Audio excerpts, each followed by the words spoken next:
Welcome to an objective critique of the Scaled Agile Framework.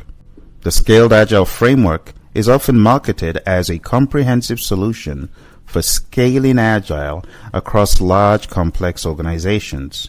However, among many seasoned Agile practitioners, SAFe is met with skepticism, if not outright rejection. Beneath the layers of process and promise lies a model that many believe contradicts the very values and principles that Agile was built on. I remember getting into this world of SAFe with an introduction from someone who had been in the world, and this individual told me he had decided to relinquish all his certifications and not renew. And I asked why. And over the next number of minutes, I'll be sharing with you points that I've extracted from various conversations, as well as the website, safedelusion.com. Number 1. Bureaucracy over agility. SAFe is often described as a framework that has repackaged bureaucracy under the Agile banner, which is looked at as rather deceptive and against the grain of the Agile Manifesto. It has an overly prescriptive structure with its rigid roles and big picture, essential view, large solution view, portfolio view, and full view. And if you've heard any criticisms about traditional project management frameworks, such as the PMBOK guide, well, this happens to be much worse in terms of the level of detail in any of the big pictures, essential, large solution, portfolio, or full views. When you take a look at SAFe with its rigid roles such as release train engineers, product management, system architects, mandated ceremonies such as PI planning, art syncs, and sprawling hierarchy, SAFe brings back the same heavyweight top-down planning style that Agile sought to escape. It's like being trapped in the Hotel California. You cannot leave. You might be able to check out, but you're a prisoner. Just like one of my mentees whose organization has pushed on them the need to be certified with 3 SAFe certifications at least, at the level that the individual is at. This also leads to team disempowerment because the team loses autonomy under SAFe. Decisions often trickle down from executives and trains, relegating teams to mere minions, implementers of predefined features. Another problem with SAFe is meeting overload. Ceremonies like PI planning, which is program increment planning, span multiple days and involve dozens, sometimes hundreds of people. Critics call it waterfall with stand-ups. No wonder. Secondly, there's a false sense of agility. Why do we say this? Well, when you look under the hood of SAFe, what you realize is that there are processes and principles in SAFe that often encourage blind compliance with its framework. No contextual agility, and the result is often Agile theater, using Agile terminology without the actual agility. Now, while it may not surprise you, what necessitated the creation of this video was when I listened to a so-called multi-certificate holder under this umbrella refer to Agile as a methodology. And this is someone who claims to have been in the world of Agile for over 20 years. I was absolutely horrified to hear him speak. Now, in the world of SAFe, there is an overemphasis on delivering features listed during PI planning, regardless of whether they drive business value or customer satisfaction. Talk about outputs over outcomes. That is the antithesis of the world of Agile, where we value outcome over output. There's also a problem of stagnation masquerading as alignment. Alignment becomes a crutch for excessive planning, resulting in execution of obsolete plans instead of iterating based on feedback. There are so many things wrong on many levels. Going to a third point here, SAFe is complex, costly, and confusing. SAFe turns agility into an industrial product, complete with jargon, licenses, and certifications. It's rather jargon heavy with terms like ARTs, agile release trains, value streams, solution management, RTEs, release train engineers. SAFe suffocates basic agile principles behind a wall of acronyms. It is also very expensive to maintain. Talk about a certification pipeline of high dollar value. Critics argue SAFe has morphed into a lucrative certification business rather than a genuine improvement to agile practice. There are also implementation headaches. Rolling out SAFe is a massive undertaking that can take months or even years, often delivering minimal real change, except of course for added bureaucracy. The fourth point I want to share with you is the problem of bogus roles and redundant ceremonies. SAFe creates roles and rituals that add little to no value while diluting accountability. Release train engineer, a glorified project manager in agile disguise, often managing the people rather than enabling the process. PI planning, a multi-day mega meeting that claims to empower teams but actually locks them into quarterly backlogs and rigid execution plans. Not to mention ARTs, agile release trains. These are structured groupings of teams. Instead of promoting agility, they promote conformity and coordination overhead. Now, I have been fortunate to look at other scaling approaches, and I've realized that out of the scaling approaches that I've studied, this takes the cake for bogus roles and redundant ceremonies. These structures give the illusion and control illusion to those involved, but in reality, they often delay feedback, they increase time, and they burden teams with artificial dependencies. Part of my concern about this is seeing a lot of organizations that I have invested time, sweat, and equity in going off the beaten path, just like the Apple commercial that represented another unnamed firm going off the hill to their peril. And it is of concern to me that organizations have been sold into a not fit, but thinking that it will fit. You see, SAFe is often implemented where simpler, more adaptive methods would thrive. There's a course my co-trainer and I put together called Common Sense Scaling. SAFe is not a fit for most organizations that have been sold. And in fact, I would say it's not a fit for any firm wanting to truly imbibe agility.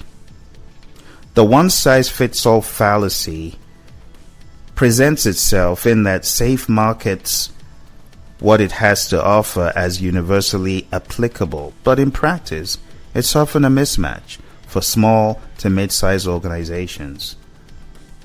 The folly in a team of less than 15 using these big old bumbling, fumbling aspects of the framework bemuses me. It's overkill. Many companies adopt SAFe when their actual challenge isn't scale. Their actual challenge is culture. Their actual challenge is transparency, clarity, or leadership. SAFe adds process when what's really needed is a mindset change. Talk about paralysis by process. Once in place, SAFe is difficult to tailor or evolve without massive retraining and realignment. Now, I want you to think with me here, my friends. Contradictions with the Agile Manifesto. You know, the Agile Manifesto says, through this work we have come to value individuals and interactions over processes and tools. Work in software, I say work in product over comprehensive documentation. Customer collaboration over contract negotiation, and responding to change over following a plan. So, when you look at SAFe, the honest truth is this is against the grain. Number one, individuals and interactions over processes and tools is contradicted because SAFe emphasizes roles and hierarchies to no end. Work in product over comprehensive documentation is contradicted because SAFe obsesses over planning artifacts, roadmaps, all manner of views with excruciating detail, which can be found on their website. Customer collaboration over contract negotiation. Well, SAFe contradicts this by adding layers and layers between teams and real users. What about responding to change? Well, SAFe contradicts this by quarterly planning cycles. That inhibits the very thesis for agility, flexibility. These PI planning events, as well as other aspects of SAFe, inhibit flexibility.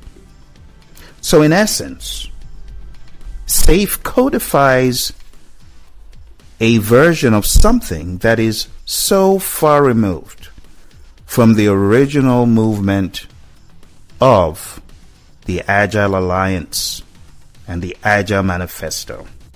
The original intent has been replaced by something so bizarre that it mystifies many. When I look at the Agile Manifesto values and principles in intricate detail, I cannot for the life of me understand how one could even imagine this represents Agile. And you know what the problem is? The problem is many do not truly understand what Agile is. So they buy into something that is against what they are truly seeking to be, Agile.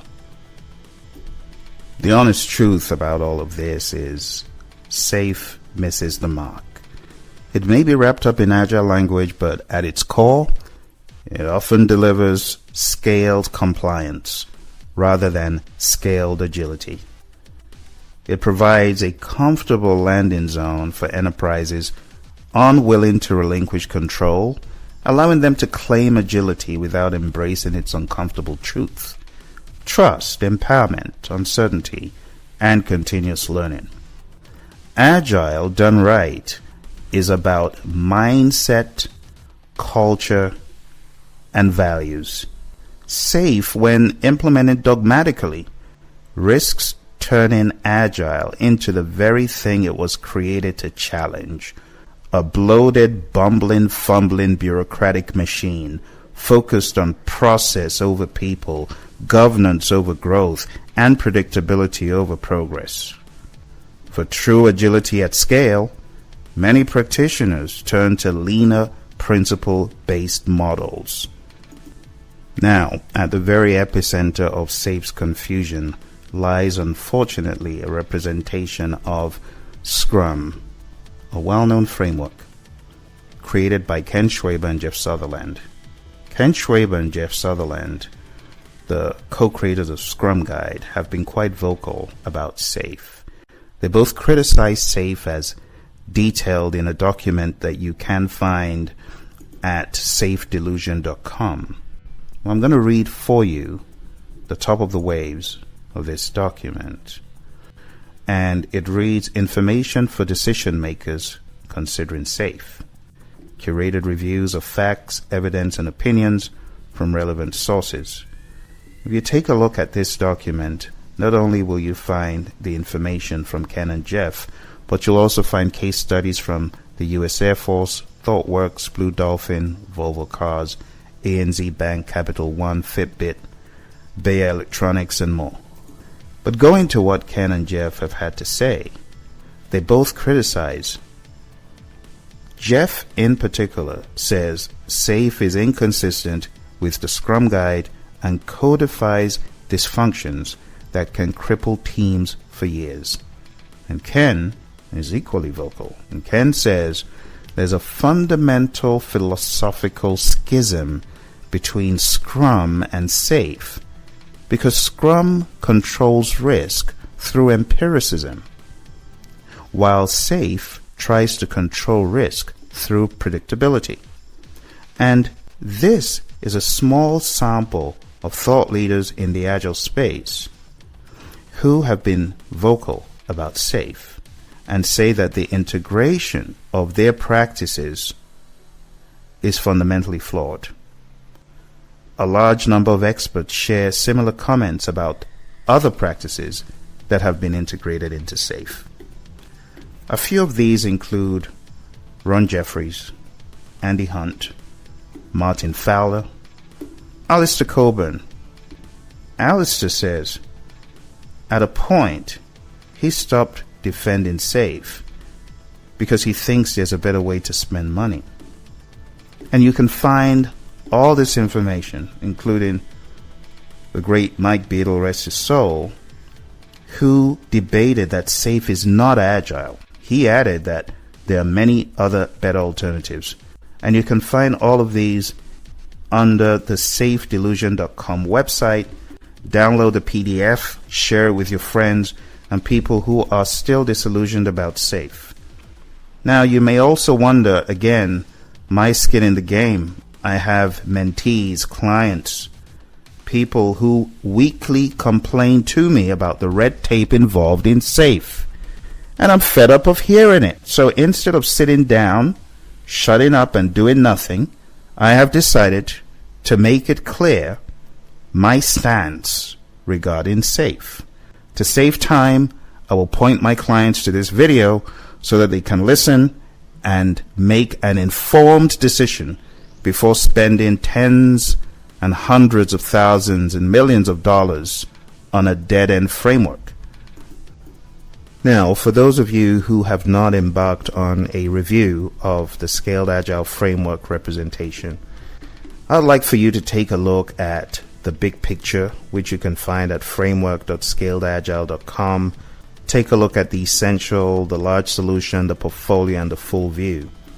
And tell me if, in all honesty, that appears agile. There is nothing agile in these views. Instead, you have a headachy, scary representation of a convoluted framework that is trying to replace a philosophy. Remember that. A framework trying to replace a philosophy will not work. What many organizations are lacking is a true understanding of the simplicity of the Agile Manifesto. At its heart, Agile is simple, very basic. But what you see in this imagery is not. Next, I'll be moving into a section that illuminates your understanding of why having a certification in this could hurt your Agile reputation. In certain Agile circles, especially those that are founded on the principles and ideas of the Agile Manifesto, in those circles, which includes those committed to lightweight, value-driven Agile, I want you to know that having a SAFE certification can signal alignment with bureaucracy and not agility. It can actually hurt you in an interview with a seasoned Agilist, because if you are truly agile, You wouldn't be proud of putting that on your resume, let alone LinkedIn, broadcasting it to the entire world.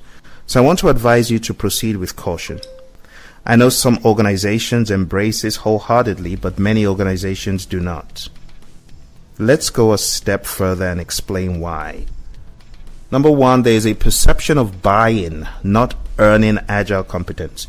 You see, these certifications are often seen as a checkbox exercise, just like an organization that one of my mentees is in. They were forced into week-long training and paid a fee, and without taking a test, they get representation of education. So it's not, in essence, something that you've lived, reflecting a deep understanding. Instead, it's something you purchase and pass through. It doesn't reflect deep understanding, as in my example of the individual who has several SAFe certifications, but didn't understand the very essentials of Agile, what Agile is. He referred to Agile as a methodology. Now, critics argue that this certification process is part of an industrial complex where learning is replaced by license acquisition. And it's quite true. Unlike experience in adaptive team environments, certifications don't prove lived agility. In fact, I'll also wager that certifications don't assure you that you're getting a seasoned professional. You're getting someone who may have sat down in a classroom.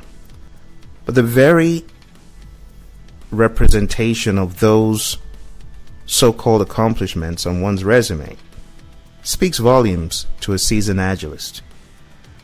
Secondly, it's associated with agile theater. It's widely used in enterprises that struggle to change culturally, so they opt for a process-heavy veneer of agile. Slap a little bit of agile terminology and process on it. And being SAFe certified may suggest you're comfortable operating in environments where agile is more about ceremony than mindset. In lean, product-focused communities, this can raise red flags about your understanding of true agility. And to be quite honest, for a lot of hiring managers who are not in that world of SAFe certification, who come from the world of pragmatism and standing behind any certification you get, association with this crowd can actually hurt you. Thirdly, it signals a watered-down understanding of Agile. True agility is about customer centricity, learning, autonomy, and feedback loops. I know that this is going to be a bitter pill for many people certified to swallow, and I know it will receive a lot of pushback. But SAFe's heavy terminology and role structure is at odds with true agility, my friends. Holding a SAFe cert might lead others to assume you see agility through a lens of governance, control, and top-down alignment. Fourthly, there is confusion around competence. Many hiring managers or team leaders familiar with SAFe's reputation for complexity and bloat may now actively prefer candidates without SAFe backgrounds. There's a growing preference for people who have applied Agile in grassroots, evolutionary ways over those with a top-down SAFe implementation pedigree.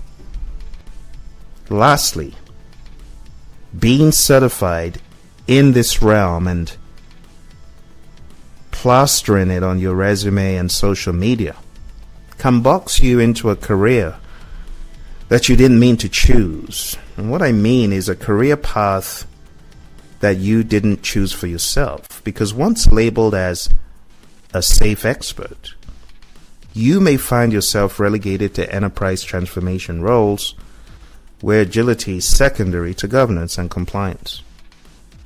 This makes it harder to pivot, my friend, into leaner, more authentic agile environments. Startups, product orgs, cross-functional delivery teams. So, what do I recommend you do instead? Focus on demonstrating experience. Show that you've helped teams deliver real value and adapt in fast-moving environments. Learn and teach agile principles, not frameworks. Explore and contribute to communities that value continuous delivery, DevOps, lean UX, and product thinking, which is becoming the new norm. If you've taken SAFe certification, I highly recommend that you balance it with strong evidence of real-world agility.